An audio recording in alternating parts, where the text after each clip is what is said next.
হ্যাঁ দেখো মধুমন্তী, যেটা তুমি বললে কি 11 টাকা 42 পয়সা আরো বাড়বে সিলিন্ডারের দাম, কেন কি কেন্দ্রীয় সরকার ঠিক করেছে, পেট্রোলিয়াম মন্ত্রক একটা নোটিফিকেশন ইস্যু করেছে, সেটাতে বলা হয়েছে কি ডিলাররা যে যারা গ্যাস বিক্রি করেন, যারা বাড়ি অব্দি পৌঁছে দেন সিলিন্ডার, তাদের কমিশনের যে রেট ছিল সেটা বাড়িয়ে দেওয়া হয়েছে। তারা আগে পেতেন 25 টাকায়, এখন সেটা বাড়িয়ে 37 টাকার মতন করে দেওয়া হবে। এবং 11 টাকা 42 পয়সা যে বাড়ানো হচ্ছে তাদের কমিশন, সেক্ষেত্রে গ্যাসের দামও বাড়বে। এবং যত টাকায় এই মুহূর্তে 6টা সিলিন্ডার ভর্তুকির পর যেটা আমরা পাচ্ছিলাম, সেটাতে আরো 11.5 টাকা বেশি দিতে হবে একজন গ্রাহককে। তার সঙ্গে সঙ্গে যেই 6টার পরে যে সিলিন্ডারগুলো যেটাতে ভর্তুকি সরকার দেবে না, সেটাতেও 12 টাকা থেকে বেশি হ্যাঁ। বাড়ানো হয়েছে ডিলারদের কমিশন, এবং সেটাতেও দাম বেড়েছে। অন্যদিকে সরকারি সূত্র থেকে আমরা এটাও জানতে পারছি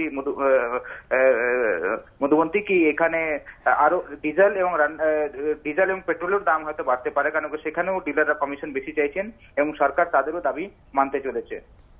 ধন্যবাদ বিজেন্দ্র।